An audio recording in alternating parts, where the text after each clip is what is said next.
Hi అండి. ఈరోజు వీడియోలో బ్లౌజ్ కటింగ్ చూపిస్తాను. పార్ట్ 1, పార్ట్ 2 కింద చూపిస్తాను. కొంచెం క్లియర్‌గా ఎక్స్‌ప్లెయిన్ చేస్తాననమాట కొత్త వారి కోసం. అయితే ఇదొచ్చేసి లైనింగ్ బ్లౌజ్ అండి. లైనింగ్‌ని తడిపేసుకొని ఆరబెట్టుకొని ఐరన్ చేసుకున్నాను. పెద్ద సైజ్ అయితే 1 మీటర్ తీసుకోవాలి లైనింగు. చిన్న సైజ్ అయితే 80 సరిపోతుంది.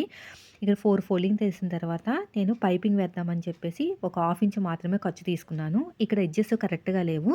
అందుకు ఎల్ స్కేల్ తీసుకొని స్ట్రెయిట్‌గా లైన్ వేసేసాననమాట. ఇక్కడ చూడండి హ్యాండ్ హైటు నేను కింద ఖర్చులు వదిలేసి పైన షోల్డర్ దగ్గర ఒక కుట్టు వేశాను. ఎగస్ట్రా ఖర్చు కోసం ఒక హాఫ్ ఇంచ్ తీసుకున్నాను. ఇలా స్ట్రెయిట్‌గా లైన్ వేశాను. లైన్ వేసిన తర్వాత చంక డౌన్ తీసుకోవాలా. మనం తీసుకున్న ఆర్మ్ లూజ్ ఉంది కదా! బ్యాక్ పార్ట్‌ని ఇలాగా ఓపెన్ చేసేసుకొని అంటే బ్యాక్ పార్ట్ ఉల్టా తిప్పేసుకొని బ్యాక్ పార్ట్ నుంచి మాత్రమే చూసుకోవాలనమాట. పైన షోల్డర్ కుట్టు దగ్గరించి సైడ్ జాయింట్ ఫస్ట్ కుట్టు వరకు. నాకు 6 మీద 9 గీతలు. ఆరో నెంబర్ కాబట్టి పాతొక 3 ఇంచులకి మార్కింగ్ వేసుకోవాలి. ఇలా క్రాస్‌గా 6 మీద 9 గీతలకి మార్కింగ్ వేసుకోండి. తర్వాత హ్యాండ్ లూజ్ కూడా ఒక మార్కింగ్ వేసుకొని ఎగస్ట్రా ఖర్చు కోసం 2 ఇంచులు తీసుకోండి. ఇప్పుడు స్ట్రెయిట్‌గా చూసుకోండి. ఆర్మ్ లూజ్ ఎంతొచ్చినా పర్లేదు. సగానికి ఒక మార్కింగ్ వేసుకొని ఇలా స్ట్రెయిట్‌గా లైన్ వేయండి. ఆరో నెంబర్ కదా! మనకి క్రాస్‌గా 1 పావుకి అంటే ఆరో నెంబర్‌కి ఎండింగ్‌లో ఉంది కాబట్టి 1 పావుకి మార్కింగ్ వేసుకుంటే సరిపోతది. షోల్డర్ దగ్గర ఏ సైజు వాళ్ళకైనా 1 ఇంచే. అంతే. ఇప్పుడు కర్వ్ స్కేల్ తీసుకొని వీటినన్నిటిని కలుపుకుంటూ కర్వ్ అనేది ఇలా తిప్పేసుకోవాలి.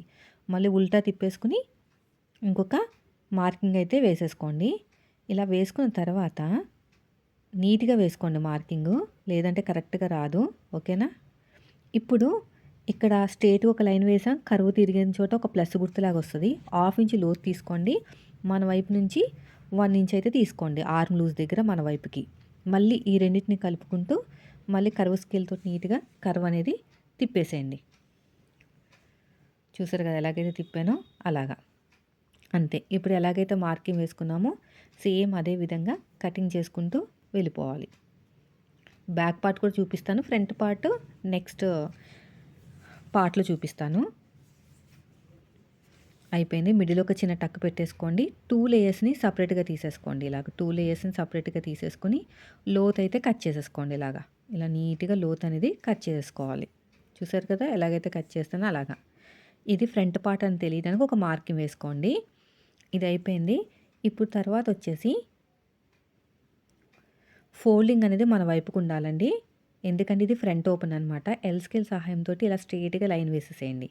వేసిన తర్వాత ఇక్కడ నేను ఒక 1 ఇంచ్ తీసుకుంటున్నాను. ఎందుకంటే మన ఆది బ్లౌజ్ వచ్చేసి బాగా పాత బ్లౌజ్ అనమాట. సింక్ అయిపోయి ఉంటది. అందుకు నేను 1 ఇంచ్ తీసుకుంటున్నాను. ఒక హాఫ్ ఇంచ్ ఖర్చులోకి వెళ్ళిపోయినా ఇంకొక హాఫ్ ఇంచ్ అయితే ఉంటది కదా! హైట్ కింద. ఇదొచ్చేసి డీప్ నెక్ బ్లౌజ్ అండి. ఆర్మ్ లూజ్‌కి 1 ఇంచ్ కప్పితే చెస్ట్ లూజ్ వస్తుంది. 6 మీద 9 గీతలు కదా! ఒక 1 ఇంచ్ కప్పితే మనకి 7 మీద 9 గీతలనమాట. ఎగస్ట్రా ఖర్చు కోసం 2 ఇంచులు తీసుకున్నాను. తర్వాత వచ్చేసి ఇలా ఉల్టా తిప్పేసుకోండి. ఉల్టా తిప్పేసుకొని మనకి బ్యాక్ పార్ట్ కింద ఖర్చులు వదిలేసి స్ట్రెయిట్‌గా చూసుకోండి. ఎంతొచ్చినా పర్లేదు. ఒక మార్కింగ్ వేసేసుకొని ఎగస్ట్రా ఖర్చు కోసం ఒక హాఫ్ ఇంచ్ తీసుకోండి. కింద ఖర్చులు వదిలేసి పైన ఖర్చులకి మార్కింగ్ వేశాను. ఓకేనా? ఇప్పుడు నెక్ డీప్ తెలియాలంటే నడుము దగ్గర సగానికి ఫోల్డ్ చేసేసుకొని ఇక్కడ చూడండి కింద ఎంతైతే పట్టి ఖర్చు కావాలో అంత వదిలేసుకొని వీపు పార్ట్ హైట్ చెక్ చేసుకుంటే మాకు ఈజీగా వచ్చేస్తది. ఇప్పుడు ఇక్కడ కూడా 8 మీద 9 గీతలకు మార్కింగ్ వేసుకొని ఎగస్ట్రా ఖర్చు కోసం 2 ఇంచులకి మార్కింగ్ వేసుకోండి. ఇలాగా. ఇక్కడ కూడా 2 ఇంచులకి ఎగస్ట్రా మార్కింగ్ అనేది వేసేసుకోండి. నెక్ దగ్గర 2 ఇంచులు తీసుకోండి అంతే. ఇంకా అంతకు మించి ఎక్కువ తీసుకోకూడదనమాట.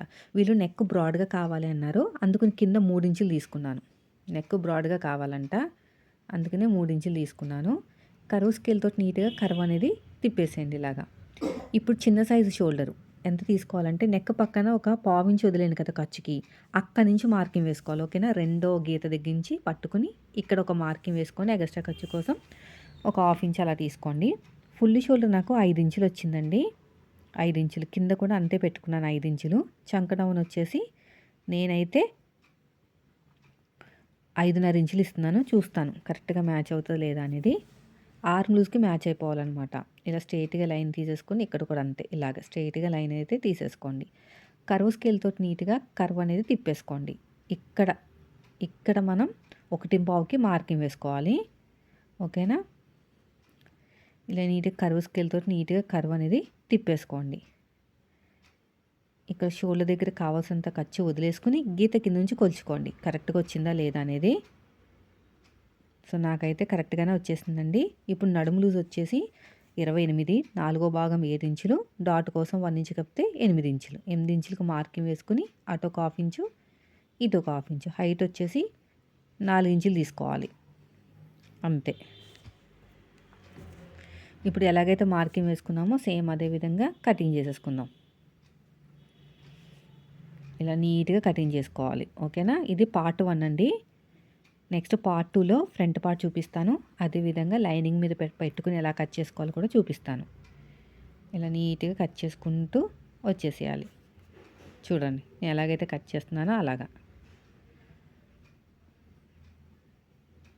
ఇక్కడ చిన్న టక్ ఇచ్చేసుకోండి. ఇక్కడ చిన్న టక్. అంతేనండి. నెక్స్ట్ పార్ట్‌లో ఫ్రంట్ పార్ట్ అదేవిధంగా ఒరిజినల్ క్లాత్ చూపిస్తాను. ఓకేనా?